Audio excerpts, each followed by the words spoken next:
Welcome. Science की मेरी series में आज के लेक्चर का टॉपिक है बिग बैंग। बिग बैंग इस बात की थ्योरी है कि बेसिकली कि यूनिवर्स की शुरुआत कैसे हुई थी। पिछली एक सेंचुरी में साइंस ने बहुत तरक्की की है इस बारे में जानने में कि यूनिवर्स कैसे वर्क करता है और यूनिवर्स की शुरुआत कैसे हुई थी, और बिग बैंग जो थ्योरी उभर कर आई है वो है।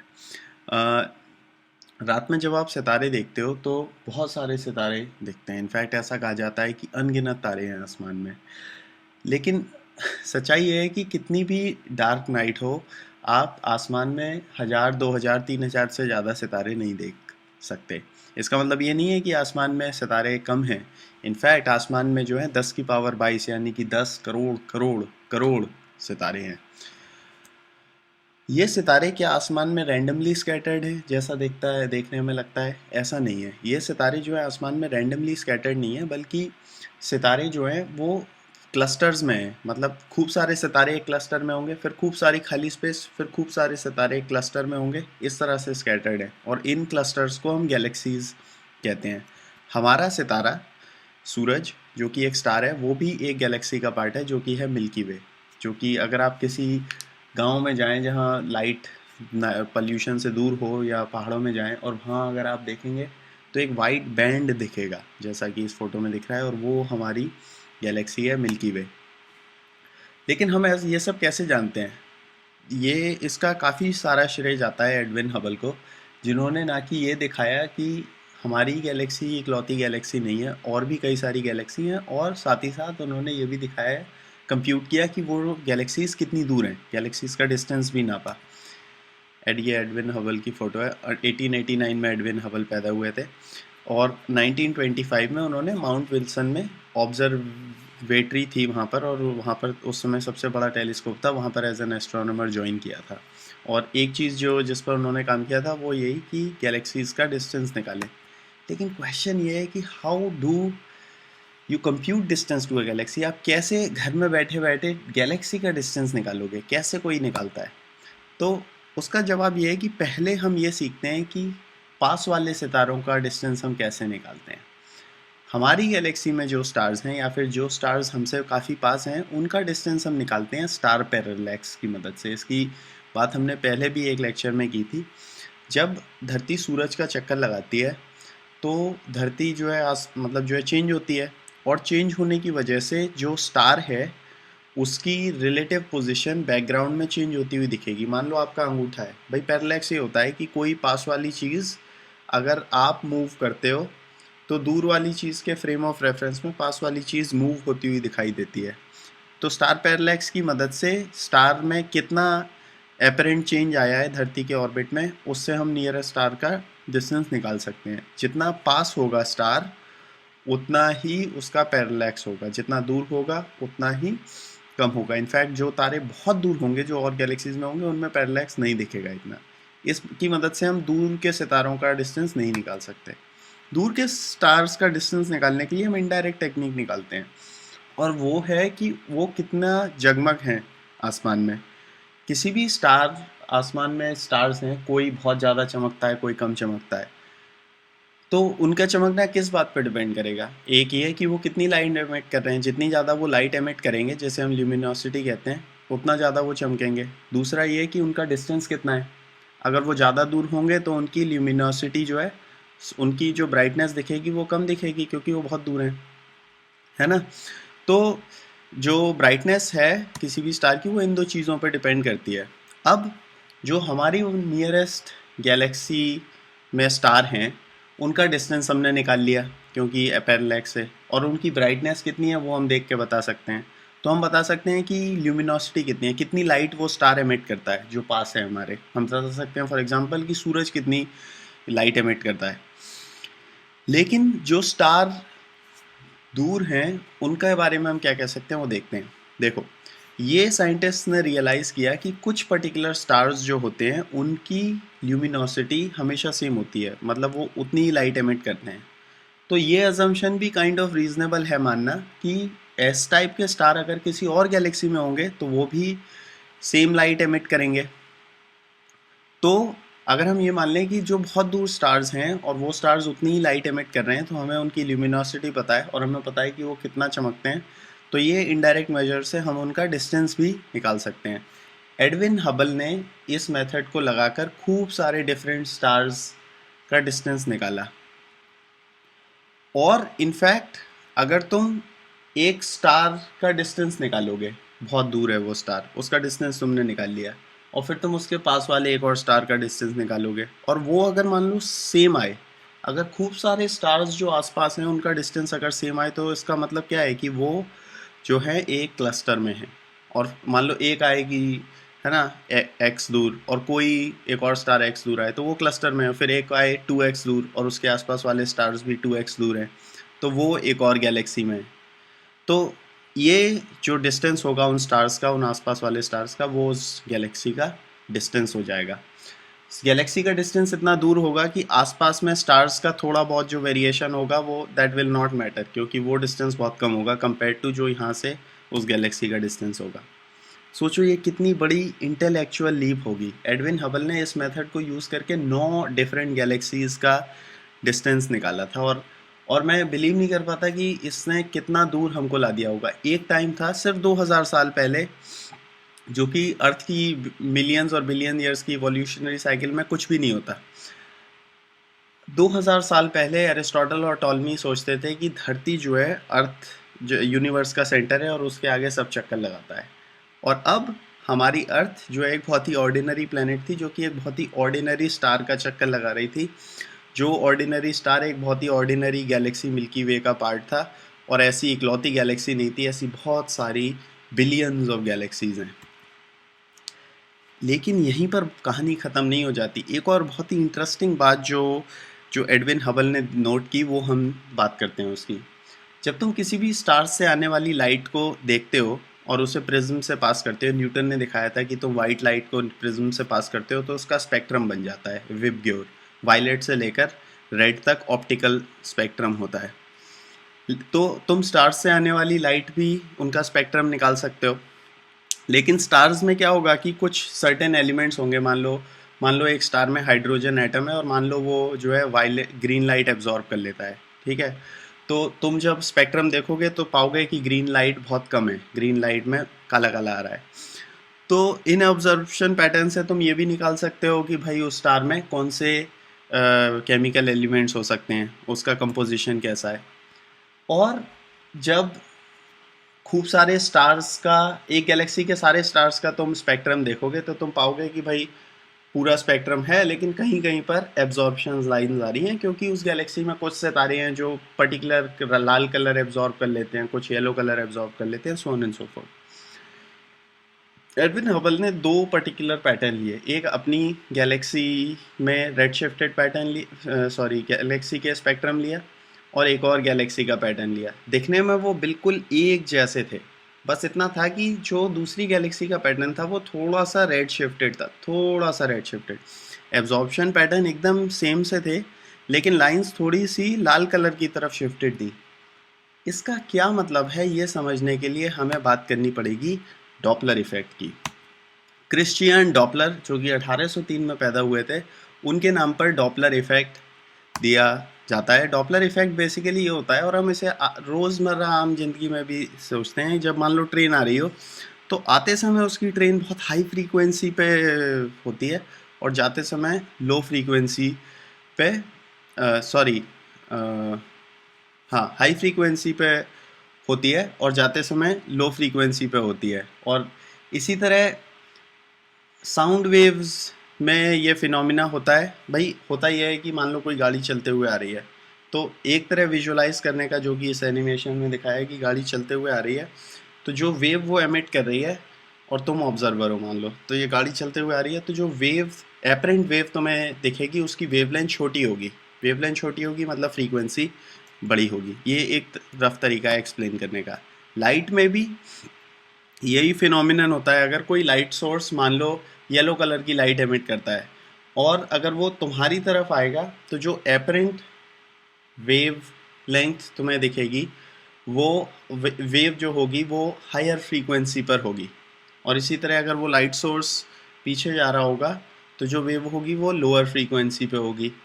तो लोअर फ्रीक्वेंसी लाल कलर की तरफ होती है, ब्लू और वायलेट जो है हायर फ्रीक्वेंसी की तरफ होते हैं। तो तुम देखोगे कि कोई भी अगर येलो कलर का सोर्स है वो अगर तुम्हारी तरफ बहुत ज़ोर से आए तो उसकी लाइट ब्लू कलर की दिखेगी, और ये ऑब्जर्व्ड फिनोमिना है, एकदम एक्यूरेट साइंटिफिक फिनोमिना, और दूर जा रही होगी तो वो लाल कलर की तरफ दिखेगी। तो इसका मतलब ये सजेस्ट करता है कि दूर जाने वाली चीज़ें, लाइट सोर्स अगर दूर जा रहा हो तो उसकी कलर लाल की तरफ शिफ्ट होगा। इसका तो मतलब एक ही हो सकता है कि जो गैलेक्सीज हैं वो हमसे दूर जा रही हैं, मतलब जो यूनिवर्स है वो एक्सपैंड हो रहा है। और इनफैक्ट जो है एडविन हबल ने एक और सरप्राइजिंग रिजल्ट 1929 में पब्लिश किया, वो ये कि रेड शिफ्ट जो पैटर्न थे वो रैंडम नहीं थे। जितनी दूर कोई गैलेक्सी थी उतना ज़्यादा उसका रेड शिफ्ट था। कोई गैलेक्सी पास है उसका रेड शिफ्ट मान लो इतना है, कोई गैलेक्सी दूर है तो उसका रेड शिफ्ट जितना ज़्यादा था। इनफैक्ट जो रेड शिफ्ट था वो लीनियरली प्रोपोर्शनल था डिस्टेंस से। और हबल ने ये लॉ भी दिया कि velocity is equal to H naught into D. H naught Hubble's constant है, और वेलोसिटी जो जो जिस वेलोसिटी से गैलेक्सीज एक दूसरे से दूर भाग रही हैं वो लीनियरली प्रोपोर्शनल है डिस्टेंस के। जितना ज़्यादा डिस्टेंस उतना ज़्यादा वेलोसिटी। यूनिवर्स एक्सपैंड कर रहा है। इस खोज को हम बोल सकते हैं कि 20th सेंचुरी की जो है काफ़ी बड़ी और या फिर सबसे बड़ी खोज थी आर्ग्यूएबली। यहाँ से हम बात करते हैं बिग बैंग थ्योरी की। हमने ये बात कर ली कि भाई जो है गैलेक्सीज एक दूसरे से दूर जा रही हैं, जैसे जैसे टाइम बढ़ रहा है जो है यूनिवर्स एक्सपैंड कर रहा है और गैलेक्सीज एक दूसरे से दूर जा रही हैं। सपोज हम जो है घड़ी को पीछे कर दें टीवी की तरह, तो इससे क्या पता चलेगा कि गैलेक्सीज जो हैं वो एक समय में बहुत पास रही होंगी। और अगर हम टाइम को और पास कर दें तो क्या कभी ऐसा होगा कि ये सारी गैलेक्सीज बहुत पास पास होंगी, और अगर और टाइम में पीछे जाएं तो क्या होगा। ये थ्योरी कि मैटर एक समय पे इतना ज़्यादा डेंस था कि वो ऑलमोस्ट एक एटम के अंदर आ जाता था, ये थ्योरी 1927 में पब्लिश की थी जॉर्ज लेमात्रे ने, जो कि 2 साल पहले था हबल के रिजल्ट पब्लिश करने से पहले। और केवल theory of relativity, general theory of relativity use करते हुए लेमात्रे ने ये थ्योरी प्रपोज की थी। जनरल थ्योरी ऑफ रिलेटिविटी जो आइंस्टाइन की है वो भी हम जल्दी ही बात करेंगे उसकी। बिग बैंग थ्योरी के हिसाब से जो है मैटर बहुत ही हॉट स्टेट से काफ़ी टाइम पहले 13.8 बिलियन साल पहले मैटर बहुत ही छोटे डेंस कंडेंस स्टेट में था, और फिर एक बहुत बड़े एक्सप्लोजन में बैंग जो है यूनिवर्स ने एक्सपैंड करना चालू किया, और बहुत ही हॉट स्टेट से धीरे धीरे कूल डाउन होकर फिर मैटर बना, गैलेक्सीज बनी, केमिकल एलिमेंट्स बने, फिर वो फिजन होकर स्टार्स बने, प्लैनेट्स बने, और it continues to expand today. कई लोगों को जो है ये थ्योरी उतनी पसंद नहीं आई, और उनके रिवॉल्यूशनरी उसके ऑपोजिट एक थ्योरी है steady state theory. Steady state theory में जो है इस बात का फैक्ट आता है कि काफ़ी टाइम से इंसान का ये बिलीफ रहा है कि यूनिवर्स जो है वो स्टैटिक है। इंसान एक ऐसा जीवन प्राणी है जिसकी की डेथ होती है, इनफैक्ट हर लिविंग बीइंग की डेथ होती है। तो शायद हम इस बात में अपने आप को सोलेस पाते हैं कि चलो हमारी डेथ हो जाएगी, we will pass on, but at least universe will be here, universe यहीं रहेगा, यूनिवर्स हमेशा से यहीं था, यूनिवर्स कांस्टेंट है। शायद ये थॉट हमें प्लीज़ करता है। इवन आइंस्टाइन जो है ये बिलीव करता था कि लार्ज स्केल पर यूनिवर्स जो है सिमिलर होता है और स्पेस और टाइम में सिमिलर है, और एरिस्टोटल का भी यही मानना था।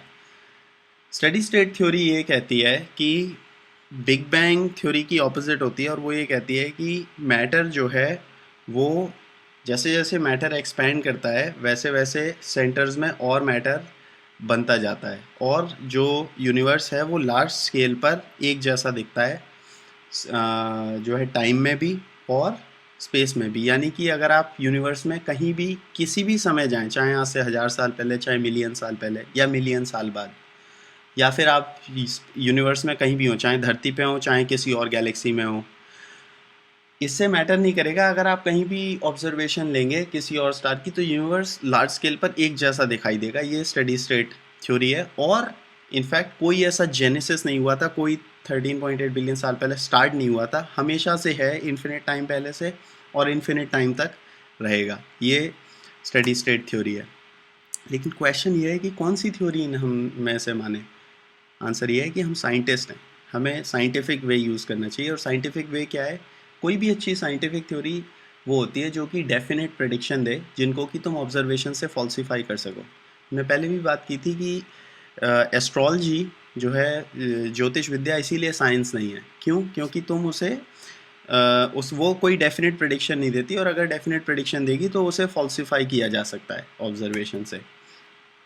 तो एक प्रेडिक्शन जो बिग बैंग थ्योरी की होती है वो है कॉस्मिक माइक्रोवेव बैकग्राउंड रेडिएशन। इसका मानना ये इस प्रेडिक्शन का मानना ये है कि अगर यूनिवर्स बहुत कंडेंस्ड और हॉट स्टेट से ओरिजिनेट हुआ है तो उस समय बहुत सारी माइक्रोवेव रेडिएशन जनरेट हुई होगी जो कि हम आज भी डिटेक्ट कर सकते हैं और सुन सकते हैं। तो 1965 में बहुत ही अमेजिंग बात हुई कि दो अमेरिकन साइंटिस्ट न्यूयॉर्क के पास आर्नो पेंजाइस और रॉबर्ट विल्सन बेल लेबोरेटरी में काम कर रहे थे, और वो एक ऐसे डिवाइस पर काम कर रहे थे। ये उनका जो है एंटेना था जो कि माइक्रोवेव डिटेक्ट करता था, बहुत ही सेंसिटिव माइक्रोवेव डिटेक्टर पर काम कर रहे थे। उनका पर्पस जो है ये CMB डिस्कवर करना नहीं था, उनका पर्पस जो है इंटरनेट और टेलीफोन के लिए काम करना था। अब हुआ ये कि उनका जो ये इक्विपमेंट था वो बहुत सेंसिटिव था, और वो जो है जितनी वो नॉइज़ एक्सपेक्ट करते थे उससे काफ़ी ज़्यादा नॉइज़ वो कैच कर रहा था। तो शुरू में तो उन्हें लगा कि उनका इक्विपमेंट भाई ख़राब है। उन्होंने जो है उसे साफ़ भी किया, कुछ उसमें से कूड़ा वगैरह निकला। उसके बाद भी उन्होंने नोटिस किया कि नॉइज़ आई जा रही है, आई जा रही है, आई जा रही है। इनफैक्ट वो नॉइज़ जो है दिन में भी सेम है, रात में भी सेम है। उसका सन से कोई लेना देना नहीं है। उसे चाहे तुम एटमॉस्फियर में ऊपर पॉइंट करो, चाहे होराइज़न की तरफ पॉइंट करो, जो है सेम नॉइज़ डिस्टर्बेंस है। इसका मतलब वो एटमॉस्फियर से भी नहीं आ रही, क्योंकि कोई अगर एटमॉस्फेरिक डिस्टर्बेंस होती है तो होराइज़न की तरफ पॉइंट करने में कम डिस्टर्बेंस होता है, और डायरेक्ट ऊपर पॉइंट करने पे कम डिस्टर्बेंस होता है क्योंकि कम एटमॉस्फेयर चलना पड़ता है, और होराइज़न पे पॉइंट करने पे ज़्यादा डिस्टर्बेंस होता है क्योंकि ज़्यादा एटमॉस्फेयर कवर करना पड़ता है। सिमिलरली ये नॉइज़ हर महीने सेम थी, जनवरी में भी सेम थी और मार्च में भी सेम थी, या दिसंबर में भी सेम थी। मतलब इसका कोई लेना देना नहीं था कि धरती जो है सूरज के चक्कर जब लगाती है तो कहाँ पर है, वो सेम थी। यानी ये नॉइज़ जो है सोलर सिस्टम से ही बाहर से आ रही थी। ये जो है background noise cosmic background noise थी, और ये one of the biggest discoveries है 21st सेंचुरी की। ये डिस्कवरी इतनी बड़ी है कि उस समय बहुत स्ट्रॉन्ग डिबेट थी साइंटिस्ट के बीच, बिग बैंग थ्योरी और स्टडी स्टेट थ्योरी के बीच। लेकिन इस डिस्कवरी ने जो है साइंटिस्ट को कन्वर्ट कर दिया बिग बैंग थ्योरी में मानने में, और इन दो साइंटिस्ट को इसके लिए नोबेल प्राइज़ भी मिला। बिग बैंग थ्योरी की एक और प्रेडिक्शन ये है कि जो लाइटर एलिमेंट्स होंगे वो अबेंडेंस में होंगे, जैसे कि हाइड्रोजन और हीलियम। ऐसा मानना है कि यूनिवर्स जब बहुत कंडेंस स्टेट से चालू हुआ तो पहले धीरे धीरे तो वो कूल डाउन हुआ। 3 मिनट के अंदर 10⁻⁹ केल्विन उसका टेम्परेचर हो पाया, और कूल डाउन हुआ, and it continues to cool down आज भी। तो जब मैटर कूल डाउन हुआ तो धीरे धीरे पहले हाइड्रोजन बनना चालू हुआ, फिर जो है उससे हैवियर एलिमेंट, उस हाइड्रोजन कंबाइन होकर हीलियम बना, हीलियम और कंबाइन होकर और हैवियर एलिमेंट्स बने। तो क्योंकि सबसे पहले हाइड्रोजन बना था तो हाइड्रोजन सबसे ज़्यादा होना चाहिए, फिर उससे कम हीलियम, और बाकी एलिमेंट्स और कम होने चाहिए। इनफैक्ट और ये ट्रू है कि हमारे यूनिवर्स में आज बाय मास 73% हाइड्रोजन है, 25% हीलियम और केवल 2% बाकी हेवियर एलिमेंट्स हैं। तो लाइटर एलिमेंट्स की अबेंडेंस भी बिग बैंग एक्सप्लेन करता है। कंक्लूड करते हुए, पिछली एक सेंचुरी में हमने बहुत ह्यूज एडवांसमेंट्स करे हैं अपने यूनिवर्स की अंडरस्टैंडिंग में। जो है सितारे जो हैं नाइट स्काई में वो गैलेक्सीज़ में क्लस्टर्स हैं, और आसमान में बिलियंस ऑफ गैलेक्सीज़ हैं, और हर गैलेक्सी में बिलियंस ऑफ स्टार्स हैं।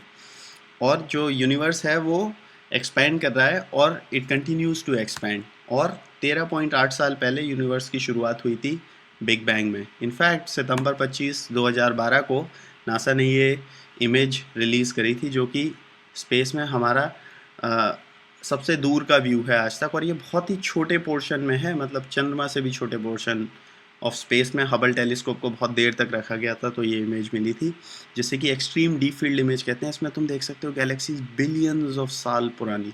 मतलब सोच कर देखो, ये जो गैलेक्सीज तुम देख रहे हो ये इतनी दूर है कि इनसे आने वाली लाइट मिलियंस ऑफ साल पहले चली होंगी वहाँ से। जब यहाँ से लाइट चली होगी तब धरती पर डायनासोर्स का राज होगा, और आज हम इन्हें देख रहे हैं।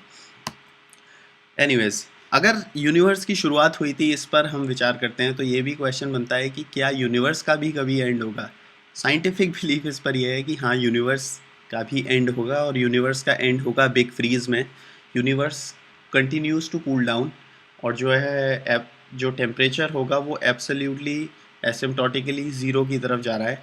धीरे धीरे सारे स्टार्स बुझ जाएंगे, और जो है कूल डाउन हो जाएगा यूनिवर्स। बट आपको चिंता करने की ज़रूरत नहीं है, उससे काफ़ी पहले, काफ़ी दिन पहले हमारा स्टार सूरज ही बुझ चुका होगा। Thank you.